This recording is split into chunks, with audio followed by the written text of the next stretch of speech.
terminemos el capítulo este que ya se está poniendo más que largo. Lo último que vimos era a las señales llegando a la corteza visual primaria y hablamos de su organización. Ahora, dentro de la corteza visual, los datos, ya sabemos, normalmente llegan, espérate, tengo que hacer algo, no es así.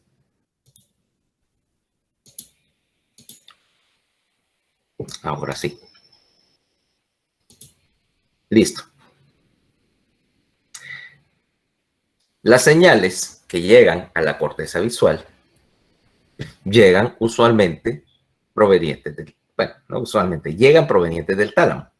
Y ya describimos, bueno, en neuroanatomía, que las señales que vienen del tálamo van a entrar a la capa 4, ¿ok? Que en la corteza visual es particularmente prominente, es donde tenemos todas esas conexiones internas. Esa famosa estría de Gennari representa el hecho de que ahí las señales están distribuyendo dentro de la capa. ¿Cómo? Así. Vamos a ver. Aquí, acá. Mira lo que sucede. Tenemos dos sistemas. Hay dos distribuciones. Mira. El primer sistema a la izquierda. Estoy compartiendo, ¿ah? Sí. Okay. El primer sistema está entrando de la célula Y. ¿Ok? O sea que aquí tenemos movimiento, formas, o sea, bultos, si así lo quieren, y estamos, por supuesto, en blanco y negro. Las señales entran a las capas 1 y 2, o sea, el sistema magnocelular, y se dirigen hacia la capa 4, un sector que se llama C-alfa. En el sector C-alfa se van a distribuir hacia arriba y hacia abajo para ser reprocesadas. Las señales que van hacia abajo, después de ser procesadas, estas van a ir a la corteza secundaria. Ya veremos qué es. Visual secundaria. ¿Ok? O sea que aquí este sistema es más rápido, en el sentido de que tiene una ruta donde se hace menos procesamiento porque lo que te interesa es detectar algo que está en el campo visual. Ahora, este sistema está en blanco y negro, ahí no podríamos procesar color. Para procesar color, las señales que vienen de las capas 3 a 6 del núcleo geniculado, o sea, todo el sistema de las células X y las células W, por cierto, entran acá y se distribuyen en dos componentes diferentes de la capa 4, la capa 4A y la capa 4CB, C-beta, perdón, 4C-beta, en donde se van a redistribuir en sentido centrífugo, porque dentro de la columna del color vamos a tener lo que llamamos las manchas de color. Cada mancha de color recibe señales que vienen de una población específica de conos. Por ejemplo, aquí tienes una mancha para el rojo y una mancha para el verde. ¿Ok? Estas manchas que están entrando acá, para el rojo y para el verde, se van a comparar la una con la otra. ¿Ok? Y estas señales, ¿ok?, que están acá, van a tener, de hecho, dentro de la capa 4, vamos a tener que estas manchas que procesan color y que también están refinando señal, ahí hay mucha inhibición lateral, porque también me están refinando bordes en la columna respectiva para los bordes para procesar detalle, ¿ok? Mientras más haces inhibición, más clarificas el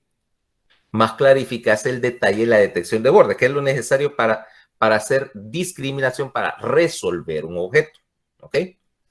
Como te dije, vos lo puedes probar empíricamente, viendo cómo al aumentar la resolución aumenta la detección de bordes y viceversa.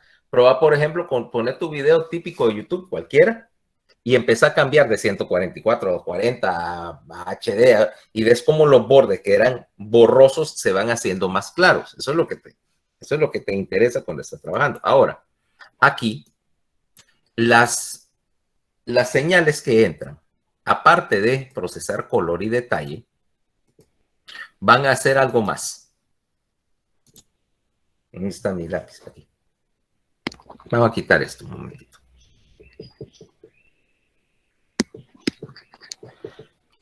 Acordate que acá las señales venían de las dos imerretinas, ¿correcto? Entonces, hay otro factor que está acá. Mira, vienen señales del lado izquierdo versus señales del lado derecho. Entran al mismo sector, pero aquí vas a comparar una con la otra en las manchas en esta columna. Cuando vos compares esas manchas,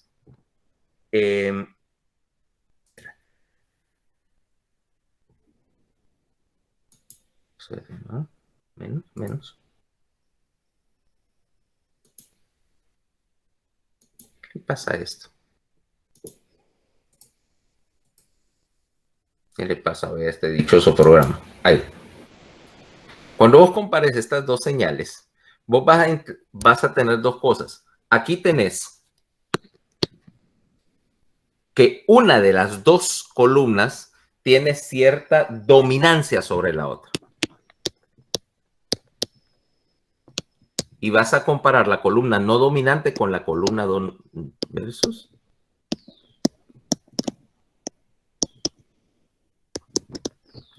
Cuando las dos señales concuerden, eso implica que si son iguales, está la imagen enfocada. Y dos, cuando no son iguales, implica que hay discrepancia en la posición. Entonces esto me controla dos cosas. Uno es el enfoque. Vos vas a comparar las señales y enviar esa señal al sistema del colículo. ¿Para qué? Para que una vez que compares las dos señales y envíes esa señal al colículo, es la señal que te dice si un objeto está obviamente enfocado, y ajustas la convergencia y ajustas las señales para los músculos del cristalino. O sea que aquí estás resolviendo la cuestión de que si un objeto está en foco o no. Y ahora viene lo que te comentaba en otro momento. Aquellos que pertenecemos a la gran tribu de los cuatro ojos, habíamos dicho que si yo no uso mis anteojos, el primer día veo completamente borroso, pero después, mágicamente, la resolución de la imagen o el enfoque parece mejorar. Y no es que me estoy curando, sino que sencillamente este sistema que maneja la concordancia empieza a entrenarse, empieza a refinarse de tal manera que te mejora la información con la que te mejora la resolución con la poca información visual que tenés disponible, ¿correcto? El ojo dominante generalmente te va a dar una señal que dice, dejemos solo la señal del ojo dominante y recortemos la otra, y por lo tanto lo borroso de los bordes se va a corregir, ¿ya? Cristel, me habías dicho que eso de que te habías dado... Ah, no, vos es la que tiene como 20 pares de anteojos, ¿va? No, casi no me gusta no usar los anteojos, pero sí me ha pasado de vez en cuando. Mira, yo lo aprendí por la mala, porque los anteojos ya no los hacen como antes. O sea, ahora son mejores. Pero, ¿a qué edad empezaste a usar anteojos? A los 13. Bueno, yo empecé en algún momento de la primaria. Y obviamente antes no existían los lentes de plástico resistente. Bueno, sí existían, pero eran de mala calidad. Y las armazones eran de metal. Entonces, imagínate, un anteojo pesado con un cristal de vidrio es bien propenso a caerse, a quebrarse y demás, ¿va?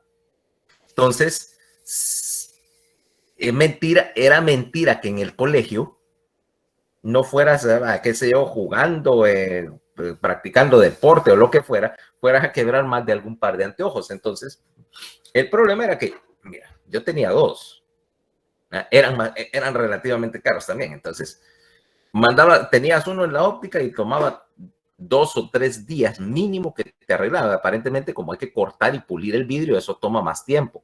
Entonces, siempre, no había semana que no hubiera por lo menos un día que yo tenía los 2 pares de anteojos quebrados y entonces no veía lo que estaba haciendo correctamente, ¿ok? Y aprendías mucho ese fenómeno de adaptación, ¿ok? Ahora no, ahora realmente para quebrar uno de esos anteojos solo que se te caigan y le pase encima la rueda del carro o algo parecido, ¿no? Pero antes, te garantizo que y por cierto, había ciertas cosas características de los anteojos viejos. Mira, todo el mundo que usaba tenía 2 grandes huecos aquí por el peso del anteojo, entonces te vendían unos como cojincitos para poner en las patitas del anteojo que no te dejaran aquello en carne viva. Porque por eso era una de las principales razones para rechazar los anteojos, era que que tenías un peso aquí. ¿Va? Bueno, pero entonces, regresando al asunto. Sí. Doctor, solo una pregunta. Ajá. ¿Cuánto tiempo dura esa adaptación? Porque si fuera permanente, no sé. No es permanente. El problema es que vos puedes, como dice, puesto en términos de computadoras, es como que vos tenés una foto borrosa, ¿vaya? Tomaste una foto medio borrosa con tu teléfono y la metiste a Photoshop, y Photoshop tiene algunas herramientas ahí para arreglar fotos que están medio malas, ¿va? Pero hay limitaciones porque al fin y al cabo estás perdiendo información y vos puedes reconstruir alguna, pero no tanto. La adaptación es semi-permanente en el sentido de que mientras más entrenes tu corteza visual, más mejoras esa adaptación. Pero el problema es que esa adaptación se pierde si vos, ahora dices, bueno, tengo una semana sin usar mis anteojos y aparentemente veo mejor.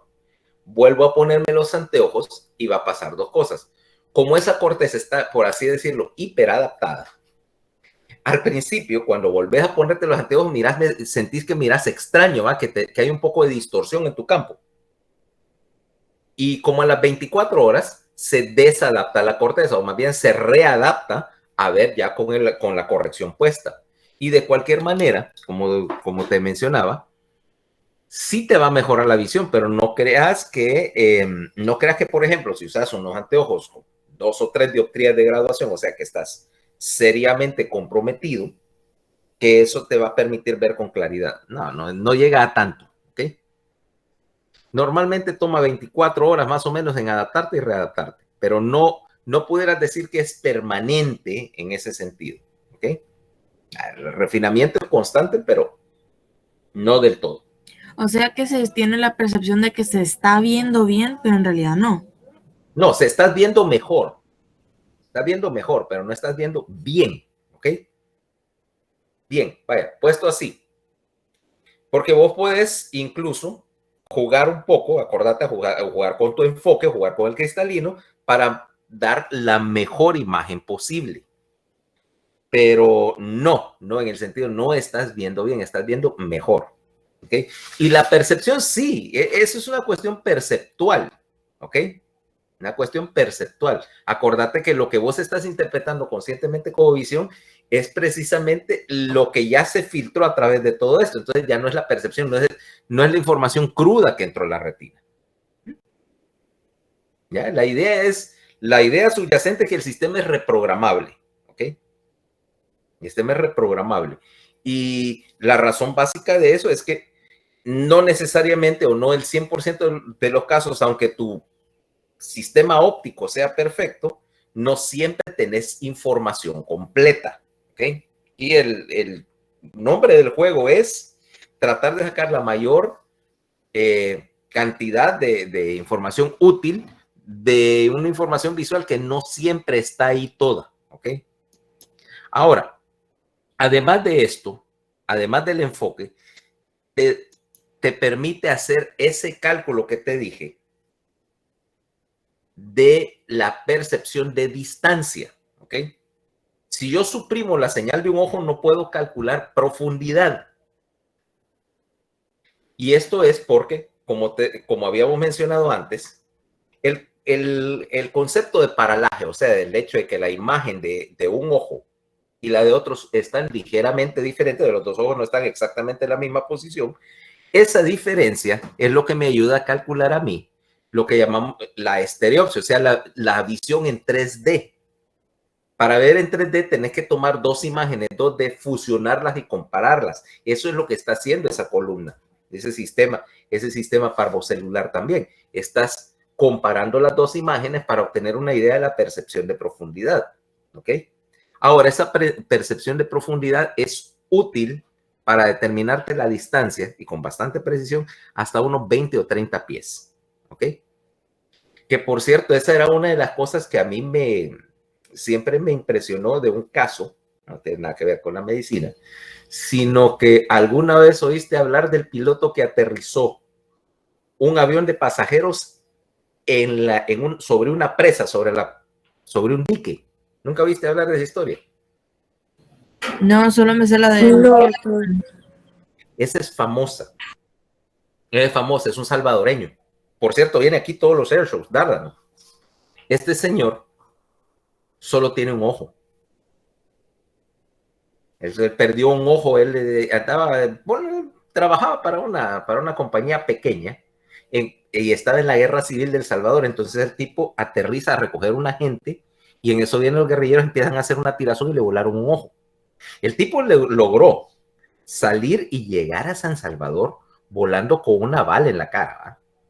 Para empezar. Bueno, se recuperó, pero con ojos, o sea, él no tiene percepción de profundidad. Yo no sé cómo diablos hace, ¿va? Pero este tipo fue, años después, iba volando de San Salvador a Nueva Orleans y lo agarró un huracán. Bueno, había tanta lluvia que la lluvia le apagó los dos motores del avión. Entonces el tipo tenía dos opciones, o estrellarse en el agua o buscar dónde aterrizar. Y en eso ve en medio de las nubes ve un dique, ¿sí? Presa que de tierra, y en el dique la parte de arriba siempre es plana, pero es una franjita, como decirte una calle, ¿ok? Y el tipo aterrizó con los dos motores apagados en ese dique. Nadie sacó ni un rasguño, ¿ok? Entonces es lo que nunca entendí, cómo hacía él para calcular profundidad, porque hay un error y te vas a pegar un macanazo tremendo. El tipo logró llegar ahí sin que nadie saliera raspado y con tanta precisión que lo único que tuvieron que hacer para sacar ese avión de ahí fue, bueno, sacarlo del lodo, sacar las ruedas del lodo, encender los motores y salir de ahí. ¿Cómo? No sé. Pero para que veas que calculo yo que porque su percepción de profundidad no le iba a servir mucho a tantas distancias. Y entonces decís, ¿cómo calculas la distancia de un objeto? Por ejemplo, yo estoy viendo, no sé, voy manejando y veo un carro a unos 100 o 200 metros. ¿Cómo calculas entonces la distancia relativa de ese objeto? Si a esa distancia ya no tenés percepción de profundidad. Y ahí es donde viene otro concepto en la columna. ¿Te acordás de eso que te dije, los bultos? ¿Ah? Los bultos en el sistema magnocelular. Ok. Ahora, recurres a un principio más sencillo. Si el bulto es pequeño, el objeto está lejano, por lo menos en promedio. Y si el bulto se está agrandando, obviamente te estás acercando a él y viceversa. Entonces, la percepción de la distancia y profundidad es la suma de la actividad de los dos sistemas.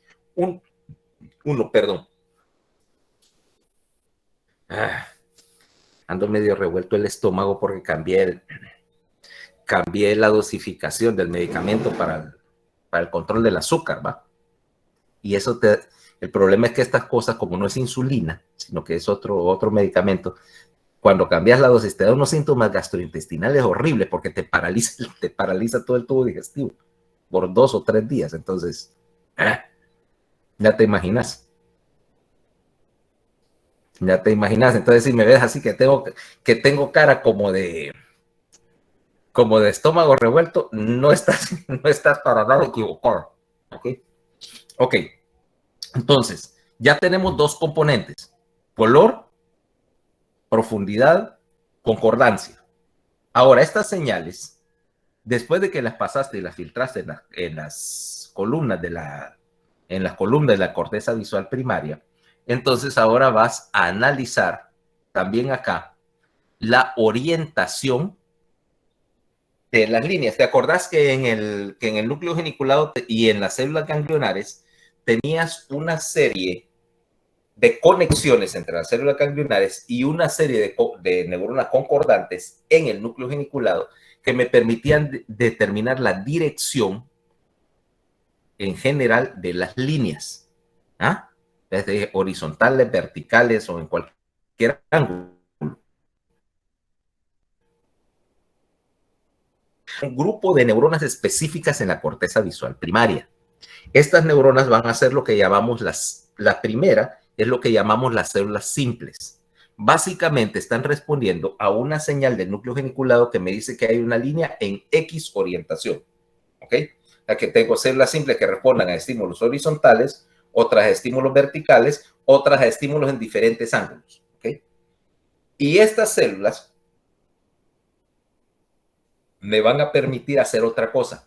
Las células simples alimentan a otro grupo de células después que se llaman las células complejas. Estas te refinan la orientación, ¿okay? Te permite ese cálculo de ángulos. Y 2, me permiten determinar si un objeto que se está desplazando, que este objeto estimula a un grupo de células complejas, pero se desplazó a una distancia X en el campo y sigue alimentando las mismas células. Y vos me dirías, ¿qué tiene eso de importante? Me permite determinar una cosa, me permite determinar que este objeto que se movió es el mismo objeto, o sea, el concepto de la persistencia del objeto. Porque si no, yo no sabría si tomemos otra vez nuestro.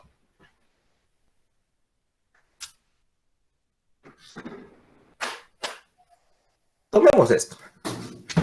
¿Ok? Este es interesante. No por el avión en sí, sino porque este lo hizo mi hija. Un día que estaba de las raras veces que quería hacer algo conmigo y no le quedó mal. Ok, ahora mira este objeto. Vengo yo acá. Y este objeto estimula a las células simples. Detectan un bulto, posición horizontal, etc. Ahora se movió para acá.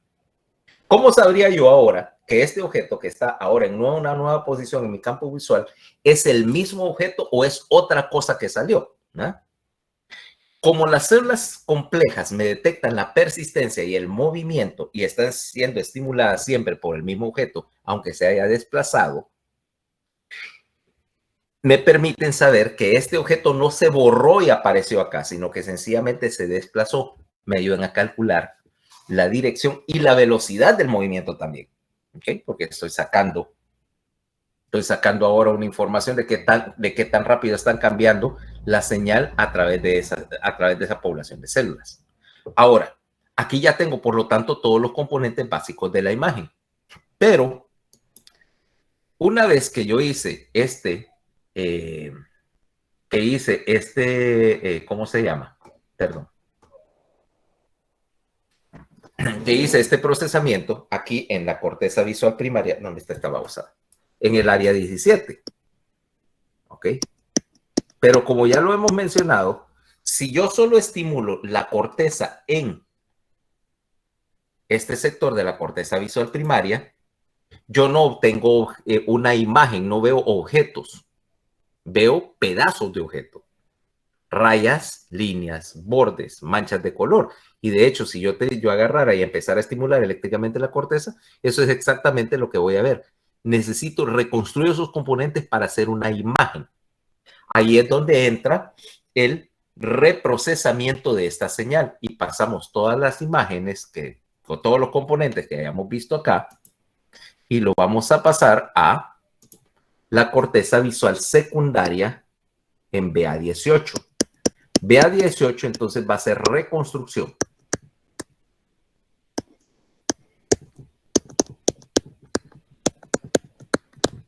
Va a ser una reconstrucción de los objetos. Ahora, reconstruir el objeto implica que la corteza en el área BA18 es capaz de hacer tres cosas aquí. La primera es, obviamente, juntar para hacer una imagen. No sabe qué es, solo me reconstruyó, por ejemplo, acá. Unas manchas azules y otras manchas rojas y otras manchas negras, unas líneas acá rectas y otras más curvas, etcétera. ¿Ok? Una serie de bultos y me le reconstruye para hacer esta imagen. Ahora, las células, aquí es donde vienen dos cosas más. La información que sale de la corteza primaria no necesita recibir información de todos los componentes de la imagen para reconstruir la imagen. Por ejemplo, acá asumimos que hay movimiento, pero pudiera estar estático, pudiera ser una foto. Y aunque no hay información del movimiento, la columna reconstruye todo, lo único que pudiera quitar la información del color y estamos en un lugar donde es oscuro, tan oscuro que solo ves la silueta negra, ¿va? Del objeto que tengo en la mano. Sin embargo, a pesar de que falta un montón de información, tenemos muy poco detalle, pero sí veo formas y tal vez movimientos si lo hay. ¿Y qué tal si incluso le quito mucha información visual a esa imagen y lo que te estuviera presentando es una caricatura? Que una caricatura no es más que una representación simplificada de las cosas, ¿ok?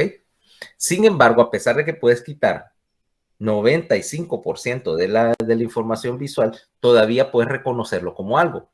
Mira una caricatura con muy poca línea, ¿ok? Con muy poco detalle. Te voy a poner una. ¿Qué te parece Snoopy? ¿Ahora? Sí sé quién es Snoopy, doctor. O sea, supongo que sí. Sí, no se preocupe. Mientras no es como mi hermana que tiene 50 años y es fanática de Snoopy y su cuarto está decorado solo con Snoopys. Anda solo pijamas de Snoopy. ¿En serio? Y ahorita feliz porque le encontré en Miniso una cosa, un jueguito de Lego de Snoopy y se lo di, pero para que tuviera 5 años. De hecho, me preocupé y le dije que si necesitaba asesoría porque decía que era para mayores de 6.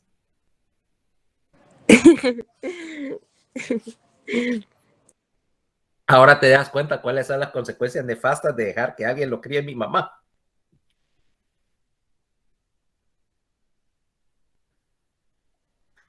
Entonces, el caso es que, bueno, si ves Snoopy, por ejemplo, es solo el contorno realmente. El dibujo es solo un contorno, ¿ok? Con unas pocas líneas para denotar movimiento. Y es más, nunca hay, ¿cómo se llama? Escenario de fondo. Generalmente solo es una línea denotando que no sé, que es la calle, que es el suelo.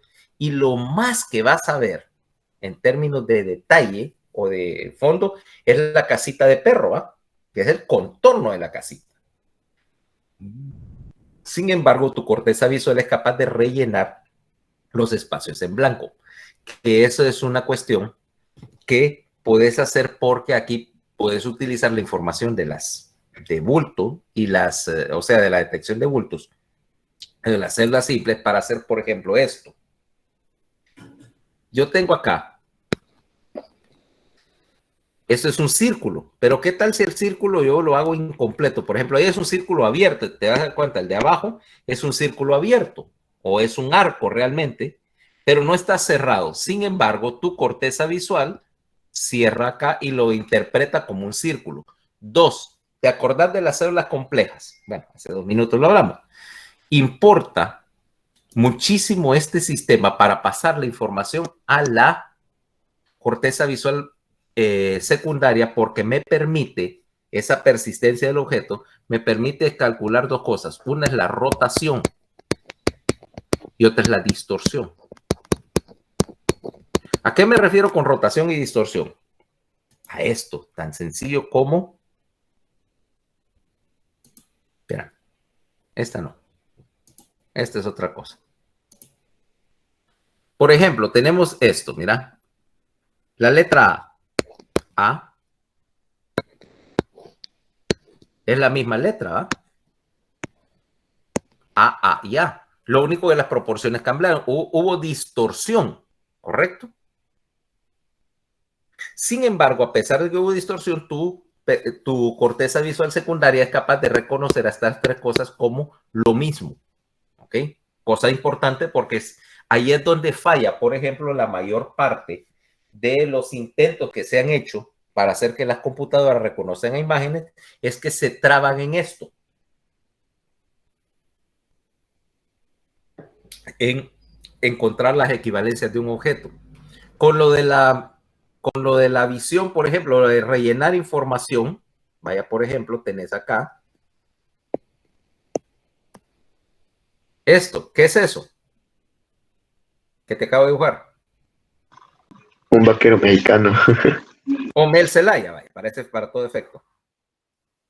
Y esto es equivalente a esto, mira. ¿Cabal? Sí. Lo único que aquí lo estás viendo desde arriba. Pero tu corteza visual puede reconocer que esto y esto van a poder pasar por varias etapas de transformación. Podrás tener el sombrero así, mira. En un ángulo. Y todo eso lo vas a manejar. La otra cosa que vas a manejar en la corteza visual secundaria es que poder reconocer las rotaciones. Por ejemplo, esto.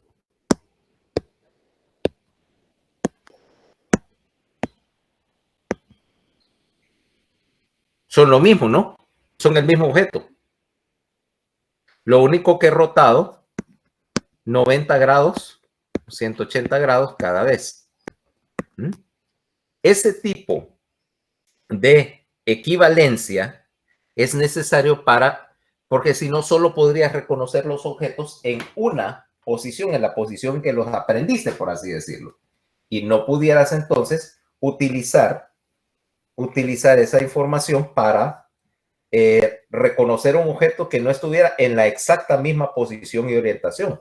Entonces, ahora sí, ya tenés un mecanismo para generar una imagen reconstruida, y esa imagen reconstruida la vas a tener que ahora pasar a 2 sectores para el procesamiento visual, lo que llamamos las 2 rutas visuales, ¿ok?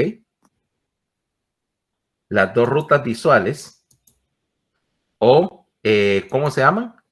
O corrientes visuales. Veamos la primera. Esto ya, como dije, esto ya lo repasamos antes, ¿va? Visual, dorsal y ventral. Si yo paso de 17 a 18 acá, a lo que llamamos, a los sectores que llamamos 5 y 7, ¿ok?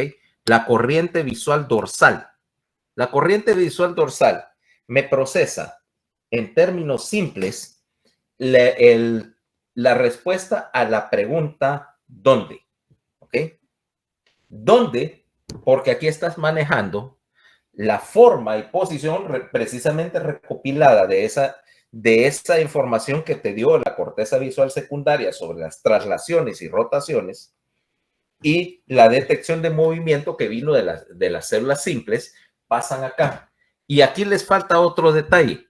No solamente 5 y 7 manejan el concepto de forma y posición, también van a manejar el concepto de tamaño. ¿Ok? La capacidad de comparar visualmente 2 objetos, determinar su tamaño relativo, por lo menos, obviamente que necesitas un poco de entrenamiento para dar medidas absolutas, pero un tamaño relativo. Ok, si yo pongo a una persona frente a un objeto grande, que sé yo, un camión, independientemente de la distancia que esté, vos vas a reconocer que esa persona subtiende una imagen más pequeña que la del camión. Y es más, puedes utilizar esta información de tamaño ahora para estimar distancia. Vaya, por ejemplo, tomemos a Paola. Paola, ¿de qué tamaño se va a ver a 1,5 metros de distancia?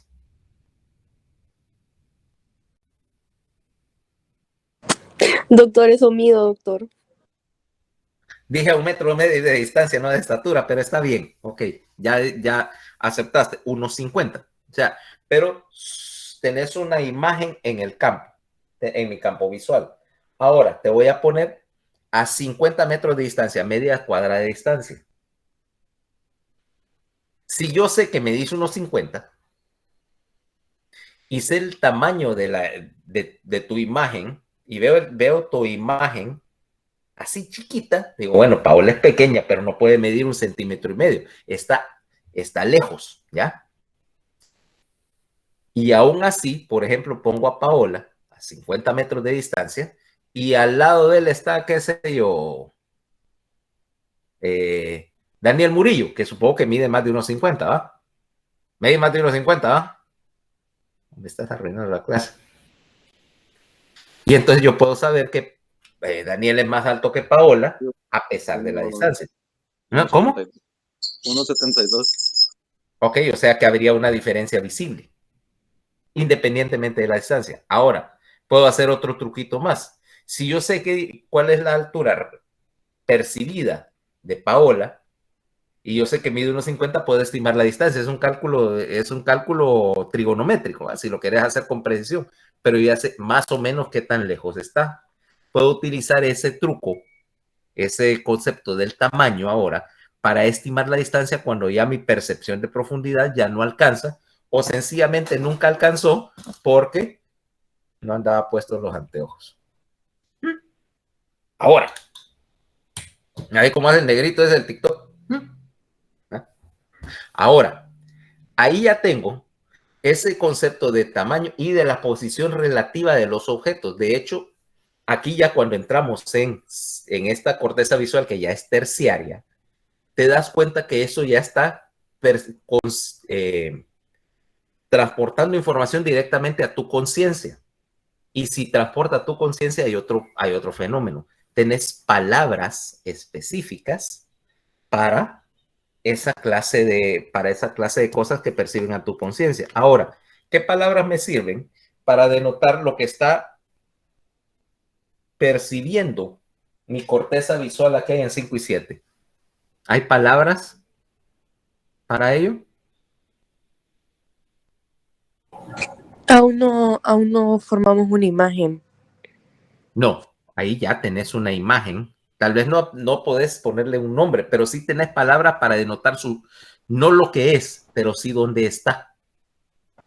Lejos, cerca, grande, pequeño. Ajá.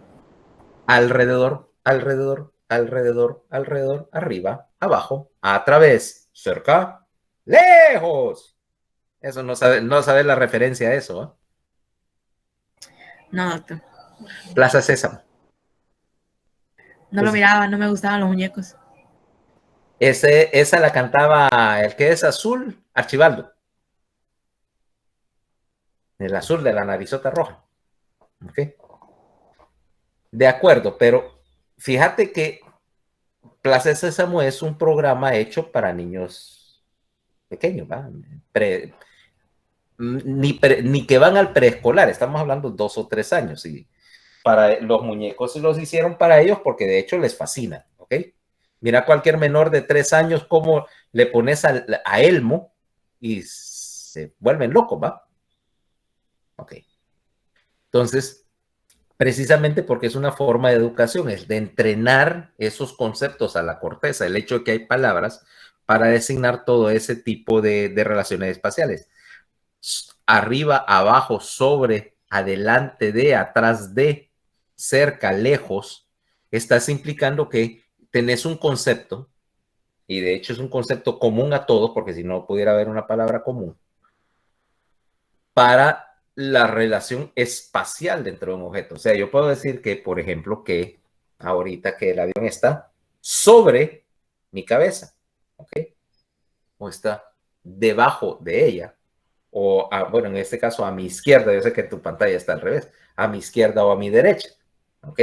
Son relaciones espaciales. Ahora, aquí te dije avión, pero pudiera ser un teléfono. A la corteza del área 5 y 7 le podría importar más qué es. Solamente te dice la posición o dónde están las cosas. Para interpretar lo que es, entonces, tenemos que pasar por el otro sector visual ventral. En el sector visual ventral,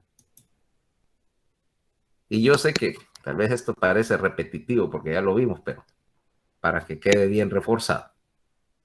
En el sector visual ventral, ahora pasas la señal 17 a 18, 18 a toda esta franja, mira, todo este pedazo de corteza, que es lo que llamamos el piso temporo-occipital. Aquí están varias áreas, aquí está 37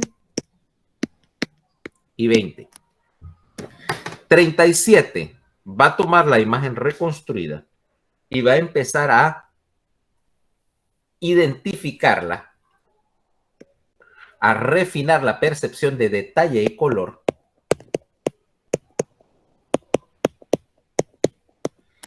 Y ahí, y como decíamos, con esa información de detalle y color, a reconocer objetos, ¿ok? O sea que aquí toda esta barra de corteza me va a responder a la pregunta ¿qué es? ¿Ok?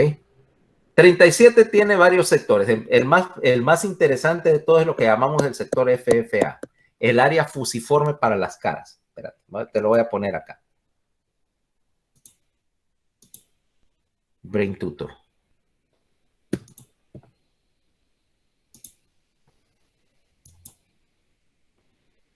Espérame. Alt. Es Alt aquí. Ese sector FFA, el área fusiforme para la cara, que se encarga de reconocer los rasgos faciales. O sea, lo que hablábamos en términos de desarrollo, la primera indicación de que la corteza está funcionando y que este sector es crítico para la interacción social. Si tu área fusiforme no funciona, entonces tenés un defecto bien característico que se llama prosopagnosia, la incapacidad de reconocer gente por su cara. ¿Ok? Me lo presentan y sí, yo puedo interactuar con él, sé que es una persona, pero como quien dice, todas las caras se te ven iguales, ¿correcto? Ahora, tenés otros sectores ahí también visibles. Por ejemplo, tenés este sector que se llama HMT más B5. Es un sector bien mielinizado y es la confluencia entre el lóbulo occipital, el lóbulo parietal y el lóbulo temporal.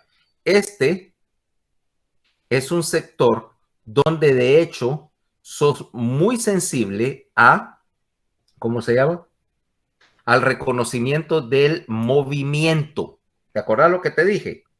Que acá, esto está en BA18 y este sector en particular sirve para detectar e identificar la dirección del movimiento. Si vos perdés este sector o lo lesionás, tenés otro característica interesante, la incapacidad para detectar si un objeto se mueve o no. Eso se llama akinetopsia cortical. No te preocupes, no te voy a preguntar sobre akinetopsias en el examen, pero ves que cada sector de estas cortezas visuales también tiene puntos específicos que están reconociendo componentes o características específicas de lo que ves. Ahora, sigamos con la corriente ventral. Vamos a cambiar un poquito vamos a poner acá, ¿dónde estábamos? Primero tenías 17, la corteza visual primaria, mira, calcarina. Pasás a 18, corteza secundaria. Mira dónde está la posición de la región que te acabo de ver. Y luego vamos a la corriente ventral, perdón. 37. Ah, bueno, espérate, falta. 19, que es la corteza extraestriada, que termina de reconstruir toda esa información que hizo 18. Y aquí ya, si vos me preguntabas que no veías imágenes, en 19 sí, estimular 19, que es un área, mira, bien grande de la corteza, mira todo el sector para reconstrucción y formación de imágenes, ya está acá. Ahora pasas a 37, que era lo que te decía, el reconocimiento de la cara, de las caras y objetos, pero aún así, donde estás aquí en 37, todavía este sector solamente me está reconociendo un objeto, o sea, me permite que si hubiera visto este objeto antes, ok, sí, esto ya lo he visto antes, es tal, pero hay otro punto que le vas a pasar acá, adelante de él, a BA20, y ese sector llamado Brodmann 20 es el que hace precisamente estamos acá, mira, 17, 18, 19, que aquí no mencionaron, 20 está haciendo algo importante, la clasificación o la categorización visual de los objetos, ¿ok?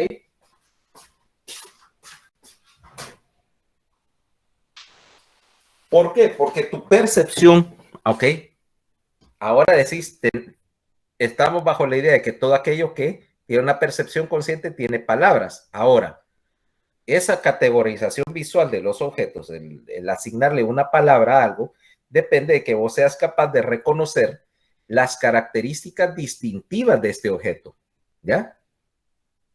Por ejemplo, tomemos, vamos de vuelta.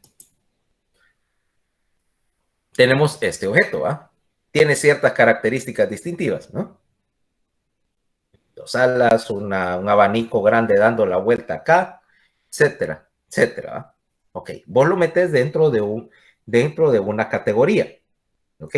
Aparte, puedes meterlo dentro de varias categorías a la vez. Puedes decir, bueno, es un objeto azul y no te equivocarías. Dos, es un objeto relativamente, ¿ven? Con X forma, con un más o menos cruciforme, ¿va? Parecen una cruz. O puedes meterlo en la categoría de objetos con alas. Ahora, vos decís, bueno, ¿qué tiene que ver categorizar? Okay.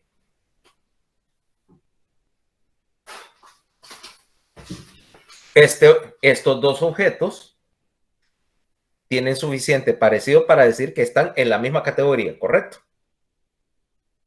De hecho, precisamente estos dos, ¿por qué? Son muy parecidos entre sí, ¿ok?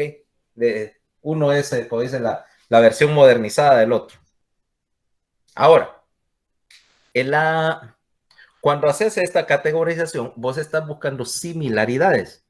En el mismo sentido que, por ejemplo, vos pudieras categorizar que los carros, los camiones y los buses pertenecen a una misma categoría de vehículos. Vaya. Y eso es crucial porque entonces ya lo podés meter carros, camiones y buses en una misma categoría, porque comparten características comunes. ¿Qué sé yo? Lo vas a meter en vehículos con ruedas o transportes o automóviles, como quieras llamarlo.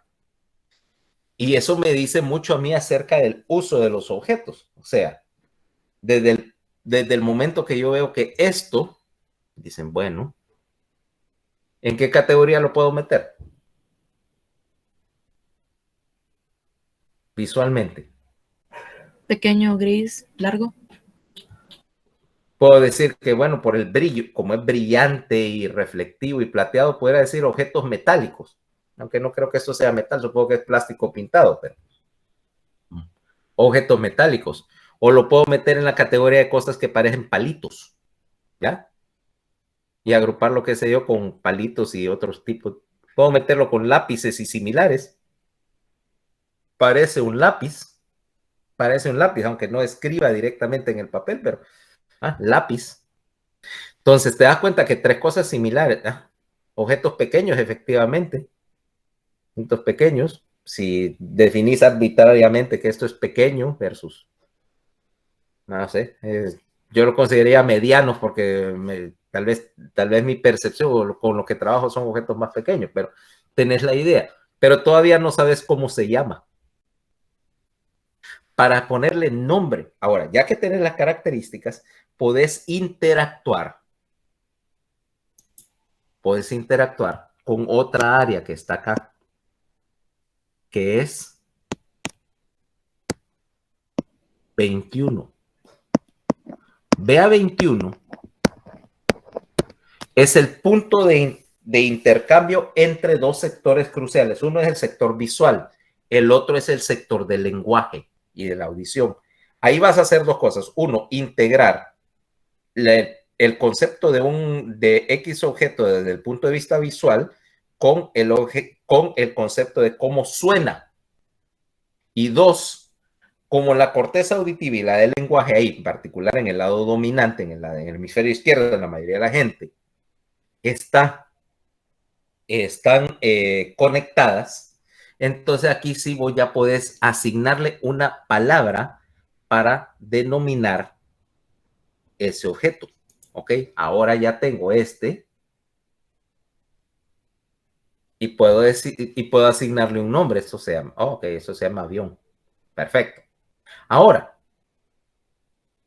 de hecho, puedo refinarlo un poquito más y decir, ok, es un avión de hélice, vaya, de hélice, para diferenciarlo de cualquier otro tipo. O incluso si sos especialista en el asunto o nerdo en la cuestión, puedes así decir cómo la marca y modelo y todo lo demás. O para ese efecto, vaya, como para decir, tengo un carro allá parqueado afuera. Y bueno, ese carro empiezo a agregar palabras para describirlo y refinar la descripción. Un carro negro, obviamente un carro de turismo, eso es un pick-up o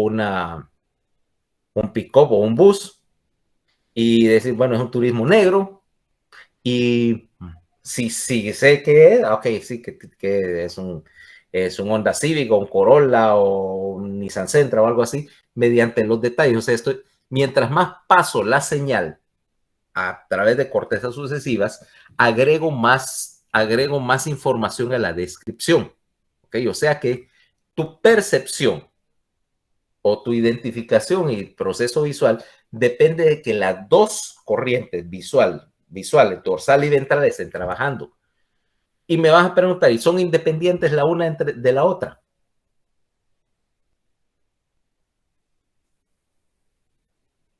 ¿Serán independientes? Sí. Fíjate que no del todo, ¿ok? Porque ese es otro punto, bueno, que no cubríamos en neuroanatomía, pero aquí sí. Se lo voy a cerrar acá. Las dos corrientes están conectadas. Solo déjame borrar acá un poquito.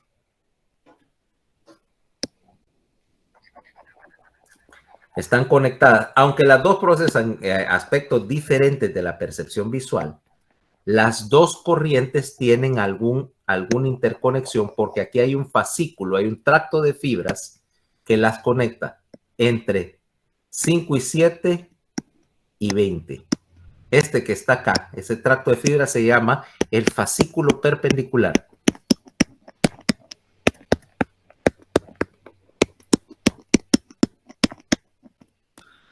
Y es necesario porque si no, no sabría si este objeto que estás identificando es realmente el mismo objeto que tu corriente dorsal está poniendo en un lugar. ¿Ok? O para ese efecto dirías, tenemos esto, ¿va? Y tengo los dos y te digo, ¿ves que aquí hay dos aviones? Es decir, mira, viste el avión y vos me podés decir cuál, el que está a la izquierda o el que está a la derecha. O el más gordito o el menos gordito, como querrás. Pero su posición relativa. Ok. O ves dos aviones, dos objetos y están en cierta posición relativa entre sí. Espérate. Están, no sé. ¡Uy! ¿Qué quebré? Oí algo quebrarse. Pero no sé qué fue. Bueno. Ya sé qué fue. Ya lo voy a arreglar. ¿En qué posición están?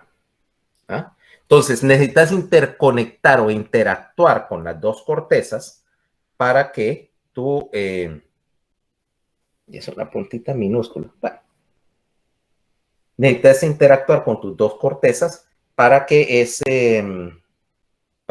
información sea propiamente procesada. Ahora sí, una pregunta más. ¿Qué pasa si yo lesiono la corteza? No, puesto de esta manera. ¿Vos crees que alguien que tenga una ceguera pudiera percibir objetos? Sí. O sea, la visión, la ceguera cortical, ¿no? Porque una cosa es la ceguera en términos de, ¿cómo se llama?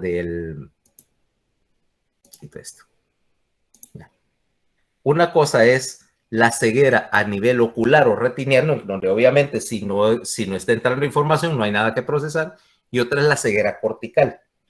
Cuando vos tenés una ceguera cortical, o sea, una lesión de la corteza visual en el área 17, lo que se llama síndrome de Anton-Brahman, vos no sos capaz de identificar objetos, porque esa información se está perdiendo. Sin embargo, hay unas conexiones directas del núcleo geniculado hacia la corteza parietal.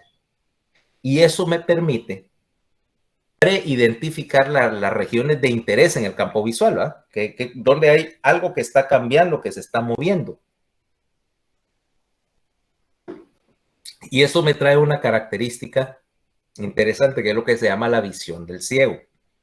Ok, vos ves a alguien que es legalmente ciego, ¿ok? O totalmente ciego, de hecho. Si vos le haces una prueba visual, no ve nada. Sin embargo, anda caminando por ahí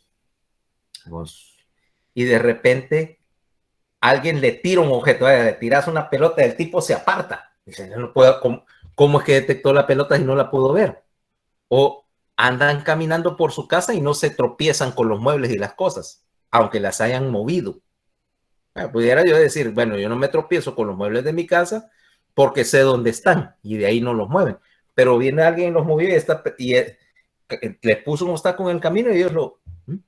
Porque la percepción de eso del dónde también recibe una información adicional directa del núcleo geniculado. O sea que ellos tienen un concepto cortical, el lóbulo parietal, de que hay objetos en su camino. Sin embargo, si uno les dice, bueno, ¿y qué? Le puso uno un sillón enfrente, ellos lo capen y uno le dice, ¿por qué te desviaste? No sé, pero es que había algo, ¿viste algo ahí? ¿O cómo supiste que...? No, yo me desvié porque se me ocurrió. No tienen, realmente no ven, no tienen ese concepto consciente de que había algo. Pero, y el objeto ese, ¿cómo lo reconoce? No sé, porque yo, ¿lo viste entonces? No, yo soy ciego. El síndrome de Anton no es igual a la visión ciega. Síndrome de Anton sencillamente se refiere a la incapacidad de reconocer objetos. La visión del ciego es un complemento, vaya, es algo que se descubrió que los pacientes con síndrome de Anton misteriosamente podían esquivar objetos. Pero el hecho de que los pudieran esquivar, o sea, que supieran que estaban ahí, no quiere decir que pudieran decir qué eran, porque el componente del síndrome de Anton es precisamente que si vos le preguntas a alguien qué es, ellos no ven nada, o sea, no te pueden describir un objeto, ni siquiera reconocer que ese objeto está enfrente. O sea, si tengo, por ejemplo, este teléfono estático aquí frente a él, él no está viendo el teléfono. ¿Ok? Ahora, si yo le tiro el teléfono a la cara, él se hace a un lado, porque detecta que hay algo aproximándose, pero no podría diferenciar si lo que le tiré fue el teléfono, la lata de refresco o cualquier otra cosa, ¿ya? Entonces ahí sí hay una diferencia.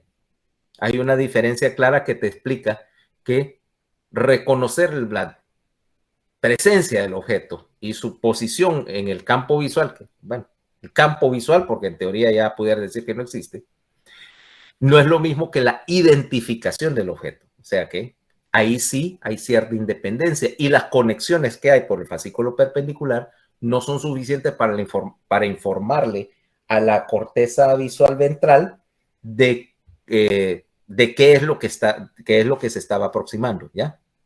Es un poquito difícil de entender, pero si te das cuenta, porque estás procesando con unos componentes y otros no. El procesamiento completo de los componentes dependería que tuvieras el polo occipital entero. ¿Okay? Ahora, entramos en otro punto. Ese sistema que te mencioné era el necesario es parte de la información necesaria para preseleccionar un objeto y dirigir la mirada a él y luego empezar a percibir detalle. O sea que ahora tenés que entrar en la idea de los mecanismos para el control de la mirada conjugada. Ya vimos el otro día el control de la acomodación, o sea, el control del enfoque. Pero ¿cómo controlamos la dirección de la mirada? Y aquí es donde entramos en algo que ustedes ya han oído hablar, pero que ahora vamos a ver cómo se conecta todo, que es el sistema del FLM. ¿Se acuerdan del FLM? Sí, doctor, en los cortes del tallo. Ok. Ese sistema que es el sistema principal para el control de rotación de ojos y cabezas. Y si te acuerdas, ocupa un montón de espacio ahí, porque aquí necesitas coordinar varias cosas. Vamos a ver. Ponerlo acá. Ok, déjame aprovechar para borrar, ¿no? Para borrar aquí los manchones que dicen el libro. Eso no cuesta.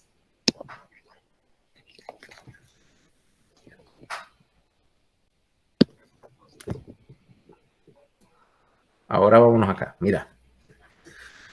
El principal problema es que tenés dos globos oculares que son físicamente independientes del otro, pero que tenés que coordinar. Y aquí tenés, bueno, los núcleos de la columna motora ocular. El óculo motor, el troclear y el abducens.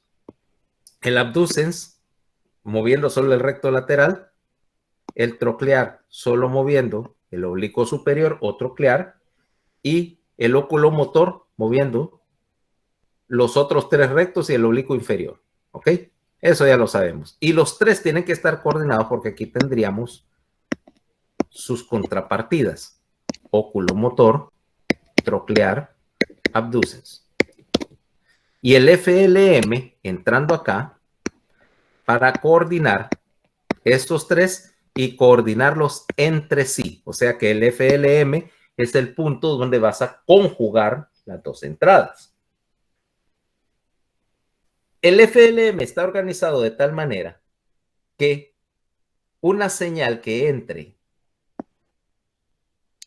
a también va a entrar al núcleo recíproco. Aquí en este caso, por ejemplo, si estoy moviendo el recto medial de este lado, voy a enviar una señal cruzada al abducens del otro para el recto lateral. Así garantizo que los dos ojos se mueven en forma conjugada. Esta conexión que va de aquí para acá, del óculo, en particular el óculo motor, de un lado al abducens del otro, recuerden que era parte de un sector especializado de la formación reticular llamado la formación reticular paramediana del puente, la FRPP, que es el auxiliar del fascículo longitudinal medial. ¿Ok? Ahora, ¿de dónde vienen las entradas al FLM? Recordémoslo brevemente. Vamos a poner acá.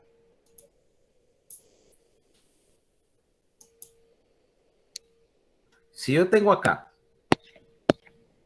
el FLM, tengo que tener, coordinando las salidas, en negro las salidas motoras, oculomotor, troclear, estamos en mesencéfalo, abducens, de cada lado,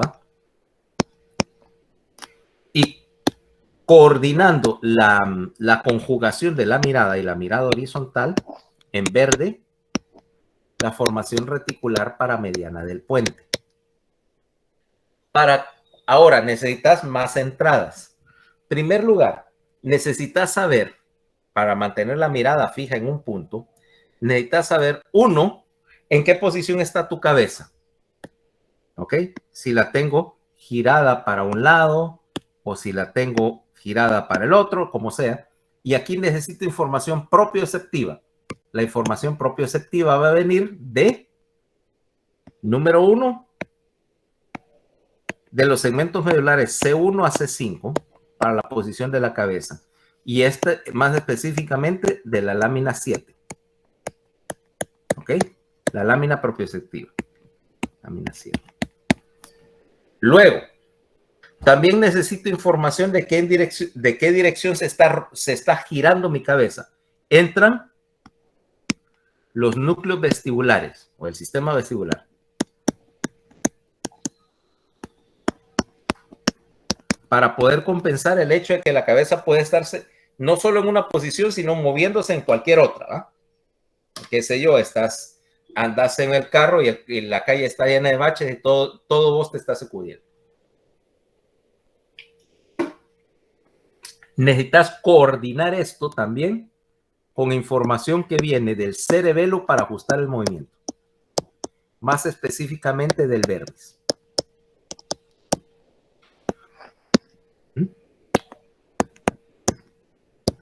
Y aparte querés controlar la rotación de la cabeza, no solo los globos oculares, sino la cabeza. Entonces vas a meter dos sectores acá. Uno es el núcleo del nervio accesorio para los esternocleidomastoideos y los músculos de adelante del cuello.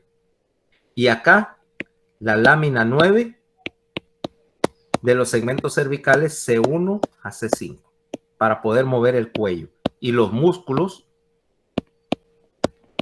de la nuca. Fíjate que estás controlando 2 juegos de músculos en el cuello y 3 músculos en la columna motora ocular.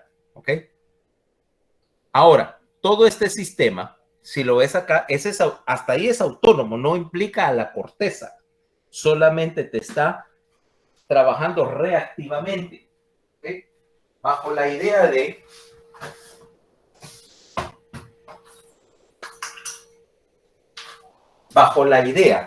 de que tú, si tu cabeza o tus globos oculares se mueven, mantenés el enfoque en un punto determinado. Ahora viene la parte número 2. ¿Cómo determinar hacia dónde enfocar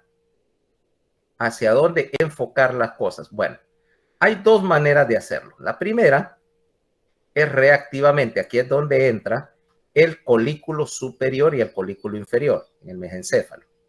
Ahora, pongamos los colículos en su posición en el sistema.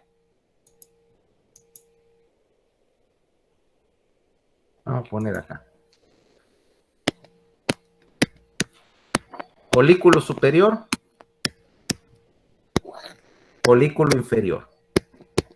El colículo inferior está recibiendo señal del núcleo geniculado medial que transporta información auditiva. Ahora, y el colículo superior viene del núcleo geniculado lateral, ¿ok? O sea, de la información visual.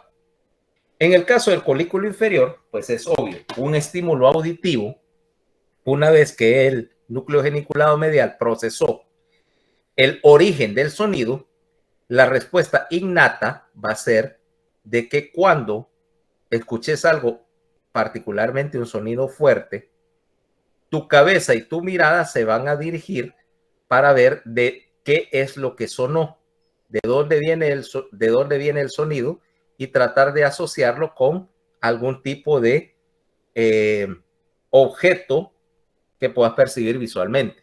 ¿Ok? Era un mecanismo. Acordate que todos estos mecanismos corresponden al hecho de que estabas usando la visión originalmente como un sistema de defensa. Si yo oigo, qué sé yo, un tiranosaurio empezar a rugir por ahí detrás de mí, yo voy a voltear la cabeza para ver dónde está el dichoso dinosaurio, antes de que me agarre por sorpresa. Pero el núcleo geniculado lateral es un poquito más interesante. En primer lugar, la información que llegó a las capas 1 y 2, ¿okay? En cuanto a movimiento, alimenta al colículo superior y me permite a mí saber que si hay un objeto en el campo visual y se está moviendo, las señales de acá van a hacer que el paquete de músculos para el control ocular, para el movimiento del ojo, mantengan ese objeto centrado, como dice en tu campo visual. O sea, lo mantengan centrado y enfocado, ¿ok? Porque aquí, a través del núcleo del óculo motor, vas a controlar, decíamos, también al cristalino y a la pupila para enfocar. Ahora, eso solo me respondería reactivamente en el sentido que algo es y estoy siguiendo cualquier cosa que entre en mi campo visual, que es lo que pasa si es un bebé de 1 mes o 2 meses y le pusiste así el adornito ese que se mueve en tu, ¿cómo se llama? Ese adornito que se mueve sobre la cuna y vos feliz viendo al bebé cómo ve, pero a él le importa si son aviones o son dinosaurios, ¿verdad? Él solo está siguiendo. Y este proceso que te acabo de hacer es puramente un proceso de tallo. Ahora viene el asunto. ¿Cómo escojo yo qué ver? Vaya, entre los no sé cuántos objetos que tengo en mi campo visual, identificar un objeto y mantenerlo en la mirada. En este caso, el objeto va a ser el control del aire con un maldito calor aquí. Espera.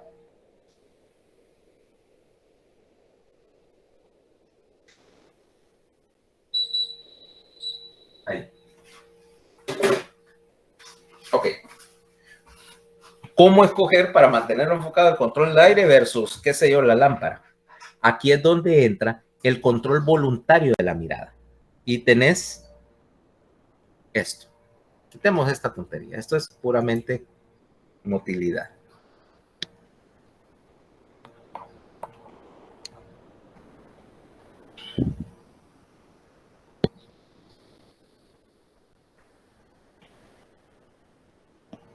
Listo.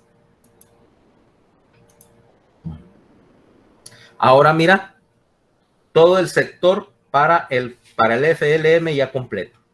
Mira bien, aquí tenemos, y aquí le ponen unos nombres bien raros a las cosas, por cierto, los fisiólogos. Este es el oculomotor, este es el troclear, este es el abducens. El FLM está aquí, mira, en rojo. Recibiendo señal, efectivamente, de los núcleos vestibulares. Y aquí donde dice núcleo visceral del tercer par, ustedes lo conocen como núcleo de Edinger-Westphal, ¿no? ¿Ok? Para que no se confunden. Ahora, los núcleos pretectales son parte del, ¿cómo se llama? Del sistema del FLM. Ya vamos a ver que acá. Ahora, mira, la señal está entrando. Aquí está el núcleo geniculado lateral. Entra acá. Una vez que pasó por la corteza visual primaria, pasó a la corteza secundaria. Y en las áreas asociativas visuales, aquí vamos a cambiarle el nombre, BA18.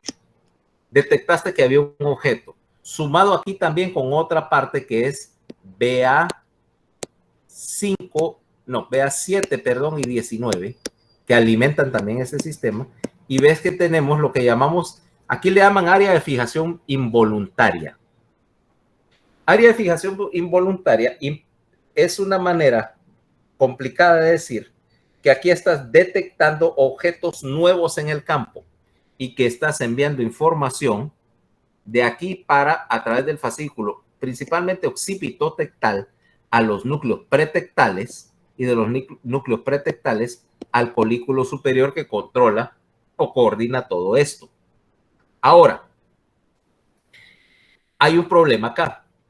Si yo solamente me confiara en esto, sencillamente estaría trabajando igual reactivamente. Lo único que ahora mi corteza asociativa visual detectó un objeto de interés, pero depende nuevamente de que haya detectado ese objeto. ¿Okay? Ya de repente está en mi campo visual.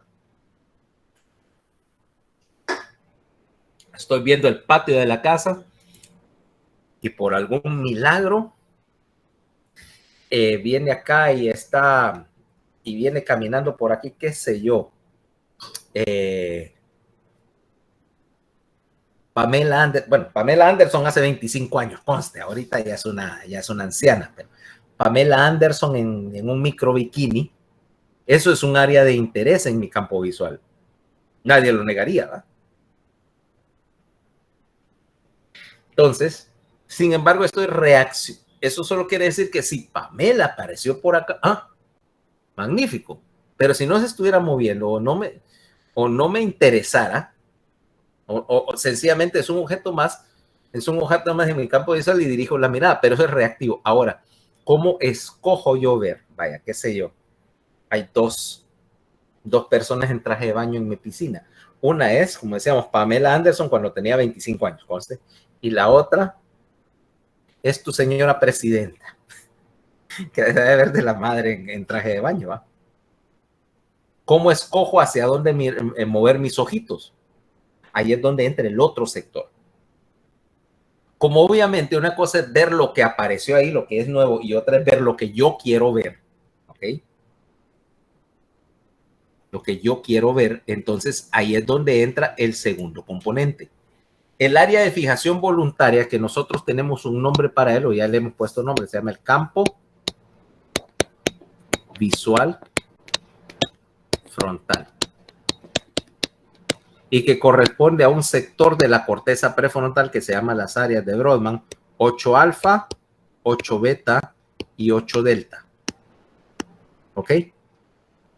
Vea, Brodmann 8 alfa, 8 beta, 8 delta. Fíjate que esto está recibiendo señal principalmente de 9, 10, 11, 46, de la corteza prefrontal, la corteza de pensar. Ahora, yo tengo varios objetos en mi campo visual y mis procesos de pensamiento me dicen que me enfoque en lo que tengo enfrente ahorita, que es la computadora. Pase la señal al campo visual frontal. El campo visual frontal le envía una señal acá por vía del fascículo frontotemporal, otra vez al colículo, el colículo controla lo demás. O sea que tienes dos mecanismos para dirigir la mirada, uno reactivo y uno voluntario, por así decirlo, proactivo. Y por supuesto, me vas a decir, ¿y cómo sabe que hay algo que pueda ser de interés? Bueno, resulta que aquí, además de todo esto, tengo otra conexión que no menciona, que este señor Guyton no menciona. Espérate. Quitemos todos estos.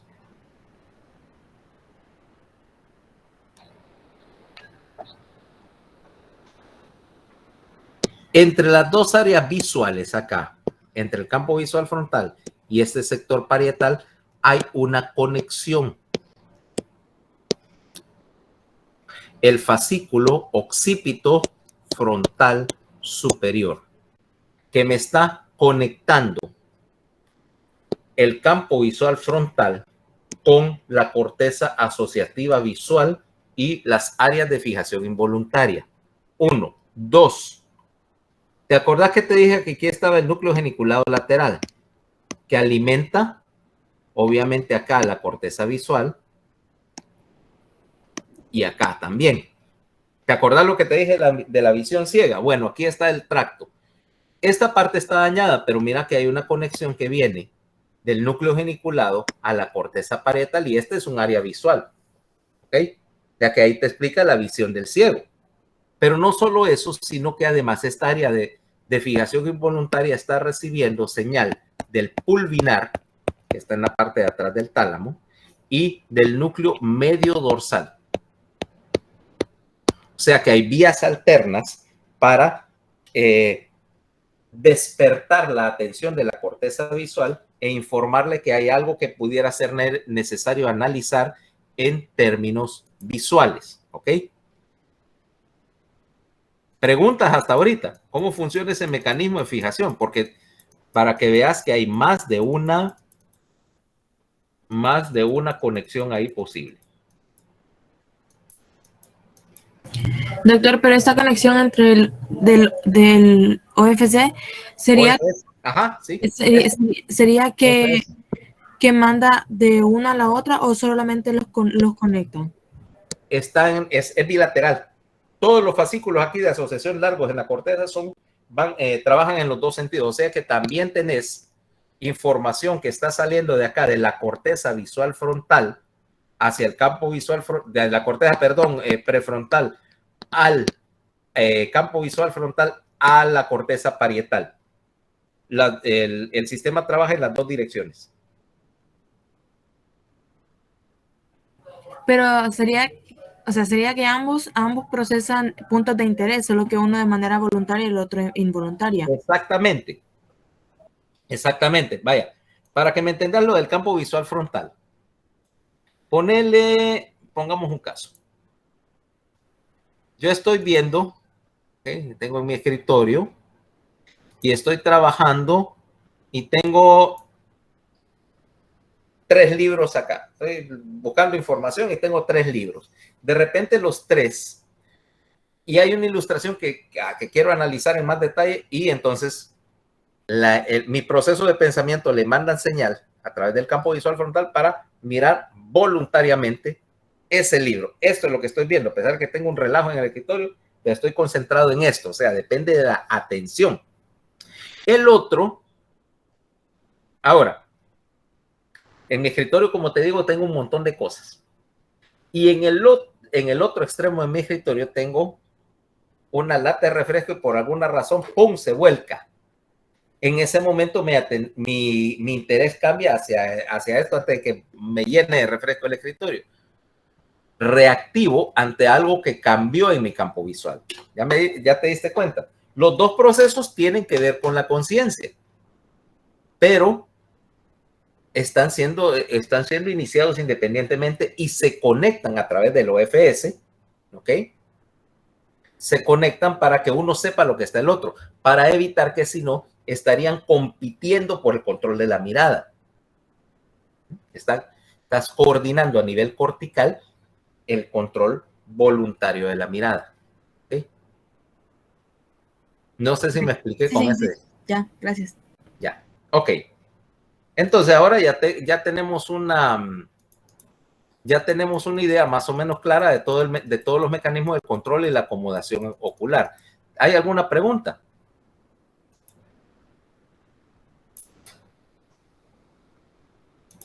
¿No? Ok. Entonces. Yo tenía otra, perdón.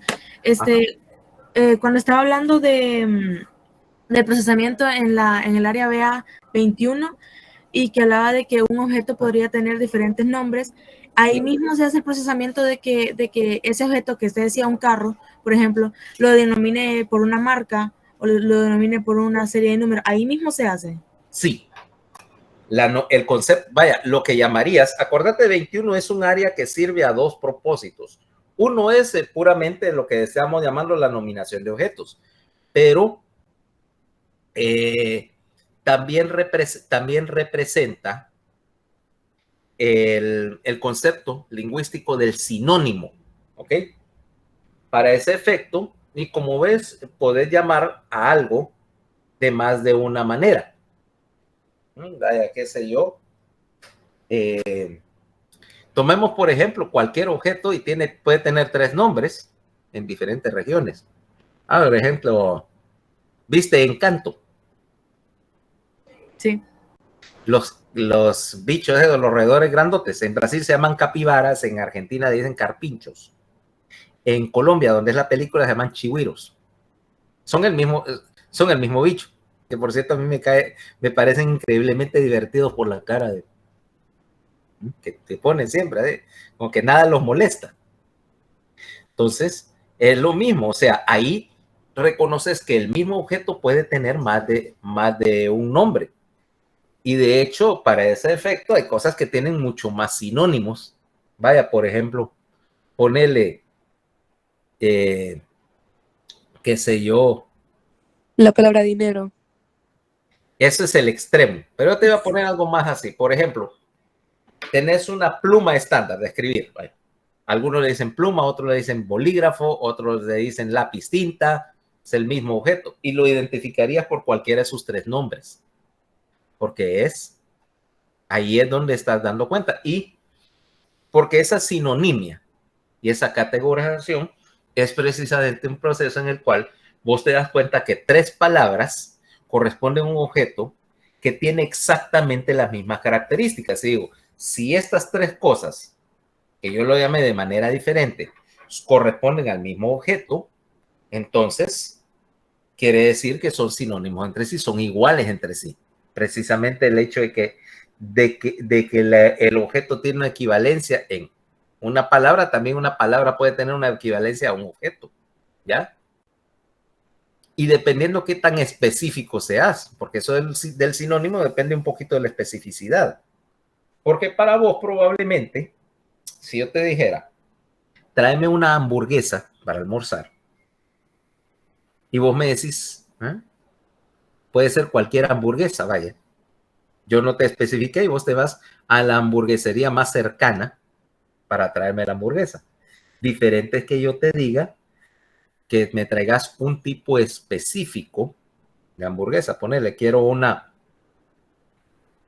Big Mac. Entonces vos ya sabes que hay algunos detalles realmente pequeños que la distinguen de las demás formas de hamburguesa. Pero que si yo te pusiera una Big Mac, una Whopper y, qué sé yo, una de Vigos, podés, en ese momento son sinónimos, a menos que yo me meta a más detalle y decir, no son exactamente sinónimos.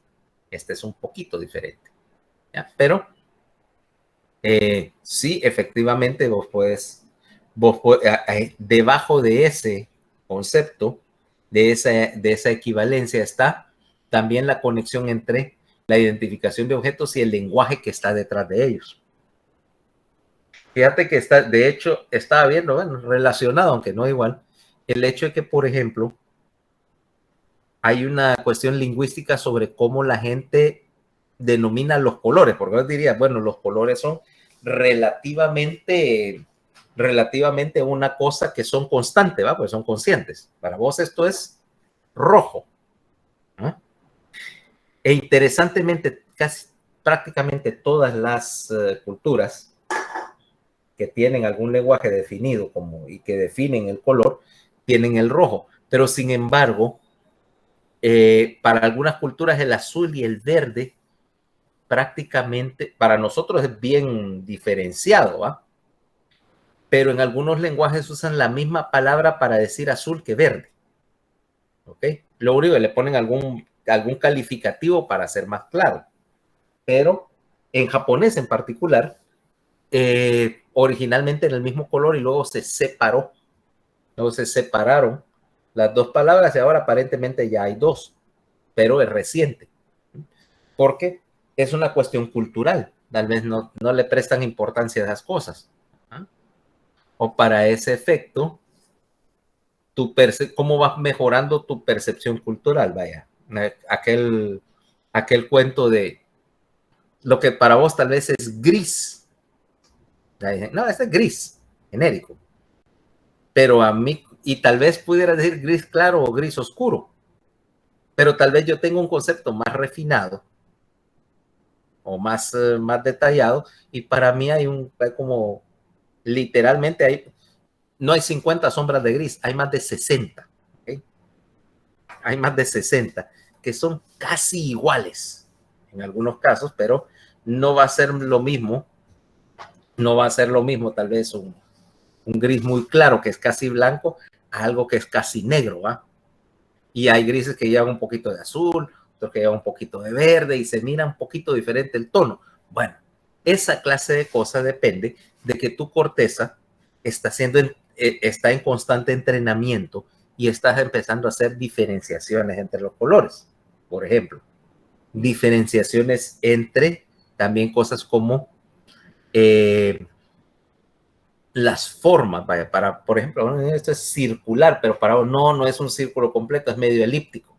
Y esa clase de cosas, ese detalle de la percepción. Porque dependerá de que tu corteza también es educable. ¿Okay? ¿Alguna otra pregunta? Entonces, para mañana. Vamos a ver qué tenemos mañana. Mañana dice... Estoy compartiendo todavía, ¿va? ¿Okay? Sí, doctor. Vamos a ver qué dice. Entonces, sistemas motores voluntario, involuntario, reflejos motores medulares de detalle. Ese es el tema de mañana. Creo que los dos en un solo, porque esto es bien rápido. Estos son igual que el de sensibilidad, es puro repaso. ¿Ok? Doctor, yo tengo una preguntita, ¿Sí? que es acerca de lo que es la adaptación en la visión que usted decía. Un ejemplo es, esa adaptación puede durar, digamos que una persona está un mes sin usar los lentes, esa adaptación dura ese mes. Sí, de hecho dura. Lo único que, como decíamos, no es permanente, en el sentido de que si volvés a usar los lentes o cambia tenés que readaptarte al lente. Mira, esa es una cosa que pasaba. Bueno, por ejemplo, yo tengo estos lentes. Ponele que tienen 1.5 dioptrías. Y los he estado usando un año. Típico cuando estás en la adolescencia, cuando tenés la edad de vos, que tu graduación todavía cambia. Uso 1.5 y ha estado, como decía, muy bien, mi visión está muy bien, pero claro, como mi defecto está empeorando, mi graduación está progresando, por un tiempo, por unos meses, yo veo perfecto, a pesar de que mi visión se degrada, mi corteza todavía puede compensar, aunque hay un punto en que dice ya no puede compensar más, y entonces empezás a ver, sutilmente empezás a ver un poco borroso, es decir, de repente, estos anteojos ya no me sirven, voy donde el oftalmólogo y dice, no, déjelo, porque hay que cambiar la graduación, y ponerle que por una casualidad de esas, tus anteojos no vienen un mes. Vaya, lo que pasaba el año antepasado, cuando cayó todo lo del coronavirus, imagínate, vos dejaste los anteojos para que los repararan, en eso vino esa parte donde todo estaba cerrado, nada estaba funcionando, y bueno, tus anteojos se quedaron guardados ahí un mes en la óptica. Pero, bueno, salga. Tengo que ir a saber la vieja loca Ajá. se puso a pelear con la otra, con la que tengo confianza que es la que más trabajos hace. Y se fue. Bueno, se van. Sí se van las dos. Porque tengo citas. Ahorita no puedo dejar que se vayan la otra. Mejor cancelen las citas. Mi consejo, como gente que tiene se van las dos. Ipso facto. Bueno, cancelen las citas. Mejor un día cerrado, pero tiene que sentar precedente, porque si no, esa le va a faltar el respeto hasta usted. La que usted está dejando, que es la primera que tenía que haber ido. No, la que yo estoy dejando es la que sí sirve, no la que... No, la otra se tiene que ir. No, la que creó el problema se tiene que ir. La que creó todo el problema es la que se robó el dinero, la que yo a días estoy diciendo que se vaya mi mamá. Hace días les dije que le tenían que estoy queriendo un aporte, pero mi mamá usted sabe cómo es. Entonces, bueno, ahorita creó el problema, hizo que la otra se fuera, porque la otra tampoco pues está para aguantarle de todo lo que le estaba diciendo. Bueno, espera. ¿Quién se fue? Se fue la que sí sirve, la que no ha causado problemas. Bueno, esa la va a regresar. Y la otra si no... Pero ahorita. Sí, por eso ahorita, aunque cancele las citas del día. No, la que se va, la que voy a regresar es la que va a hacer las citas, es la que sirve, porque es la única que hace trabajos todos los días. Está bien. ¿Qué iba a decir? ¿Y Laura? No estaba. Laura ahí está, pero Laura no puede tomar esas decisiones, sino mi mamá, y no contesta, entonces tengo que ir yo por ahí. Tómese la decisión usted por sus propias pistolas. Si su mamá le gusta bien y si no, también. Porque si no, en primer lugar, Laura se le tenía que haber dado autoridad para que tomara esa decisión, porque si no, a la pobre la tienen ahí de espectadora de ese relajo. Y si su mamá no es capaz de hacer esa cuestión, cierren esa mierda. Vaya, porque ya esto es el colmo. Cierren esa mierda porque veo que su mamá es incapaz de manejar algo tan simple. No sé cómo manejar esa gerencia. Porque yo no quiero estar ahí para ver el desastre. Pero definitivamente usted tome la decisión, vote a la problemática, porque si no va a seguir corriendo la empleada buenas, restaure la anterior, y si su mamá le gusta venir, no, también que vaya. Y si consiguió otra masajista, es más fácil que conseguir otra que haga todo lo que esa no es masajista, por Dios. Para sobijar gente está usted. Vaya. Es una pija, por Dios. Bueno, entonces el ojo se va a estar sobreesforzando y si te das cuenta, si tenés mucho defecto, después de un rato, ahí es donde viene que los efectos de sobreesforzar y poner a trabajar extra el músculo es lo que voy a llamar vista cansada, ¿va? Que me duele la cabeza, que te duele incluso el globo ocular, tenés aquel dolorcito en el globo ocular y eventualmente tu compensación se pierde por un rato por lo menos, porque como el músculo del cristalino está sobreesforzado, en un momento se fatiga, se paraliza de puro cansancio y entonces volvés a ver borroso. Ok, ahora imagínate el caso. Si la compensación, si el ajuste que tenés que hacer no es mucho, te puede durar un mes. Bueno, al mes vinieron tus anteojos y ahora tenés que readaptarte. Te pusieron los anteojos con nueva graduación, eso es muy común. Te subieron, qué sé yo, de 1.5 a 2. Te pones los anteojos y estás toda mareada. Estás toda mareada porque estás adaptada a 1.5 o a nada y de repente te cambiaron la refracción de tal grado que a tu sistema visual le toma un rato, probablemente un día, adaptarse. Una de las cosas, bueno, que aquel que maneja y que tiene mucho cambio de graduación le dicen, mire, le va a cambiar mucho la graduación, que lo vengan a traer y a dejar porque al principio la adaptación lo va a sentir que ve tan distorsionado que no es una buena idea que usted maneje, ¿ya?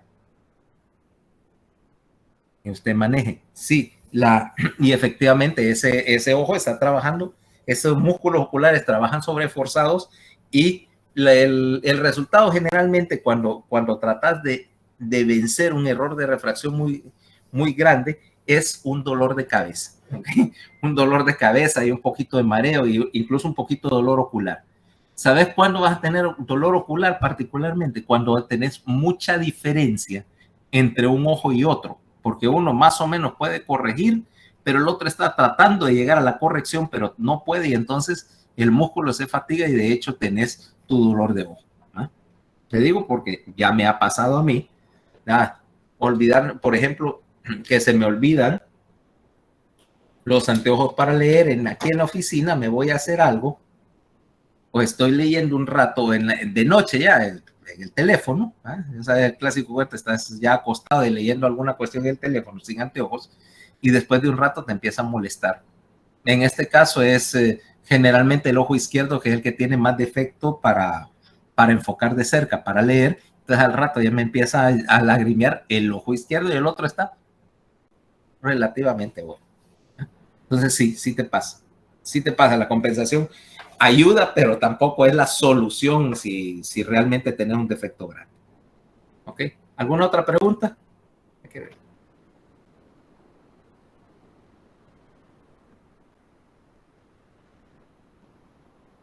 No. Entonces mañana, bueno, ya está el tema. ¿Eh? Entonces, nos vemos mañana, misma hora, mismo canal. ¿Okay? Bye. Gracias, doctor. Bye.